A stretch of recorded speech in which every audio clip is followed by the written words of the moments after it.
There are a couple other things I'd like to offer as suggestions to help some of the articulation problems that you might encounter. Earlier I mentioned tip of the tongue to the top of the teeth is a really good way to identify where in the mouth that the tongue actually impacts to create an articulation.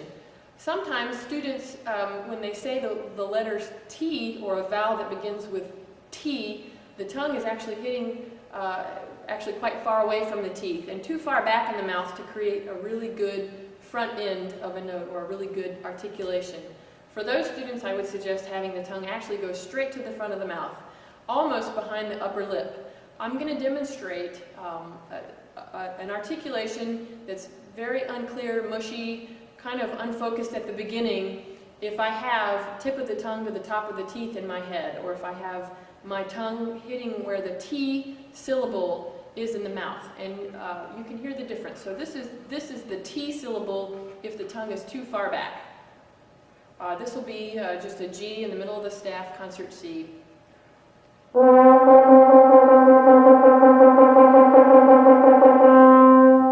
That is what my sound is like when I say T, T, T, T, T, T, T. If I change the vowel to to, to, to, to, to, to, to, to, I still have a very unclear beginning to the note. Now I'm going to play the same note with my tongue impacting behind the lip. In fact, right in the middle of the aperture. This is generally thought of as not where we want our students to tongue. There are many sources that say do not tongue between the lips, but in fact that's exactly where I'm going to tongue, and you can be the judge, but I think this actually in many cases, if not almost all cases, clears up a lot of articulation problems. Here is the same note with the tongue straight to the front. Now when I play that note, the articulation is very crisp and clear, and I can feel the tip of my tongue behind the upper lip. This goes against a lot of philosophy and articulation. Now I'm going to change the syllable to an O and see if it changes. Not really. The back of my tongue is moving, yes, but the tip of the tongue to the front, behind the aperture, still gives me a nice, clear, crisp articulation.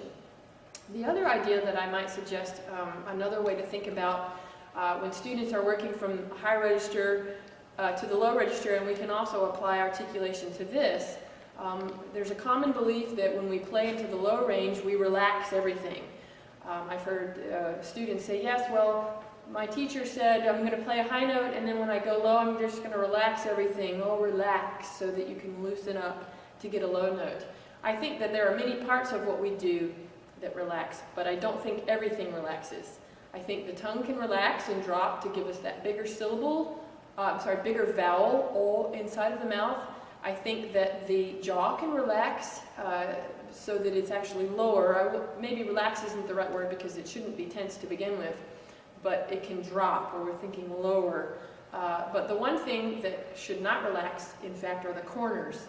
I think it's a great misconception that when we play low, the embouchure relaxes, but actually the embouchure stays firm and supported.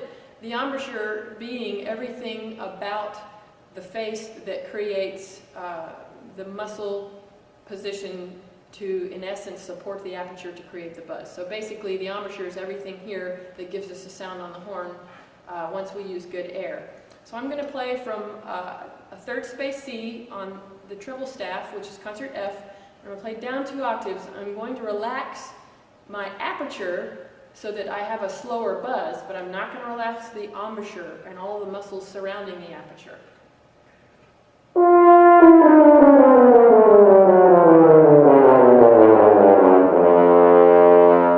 I still have a very good supported embouchure surrounding the things that are going on in the middle. I went from a dee-oh. My buzz slowed down because the aperture got bigger, but not because my embouchure relaxed. So those are a couple of more ideas that might help some of the troubleshooting that you're dealing with in articulation and range in your students.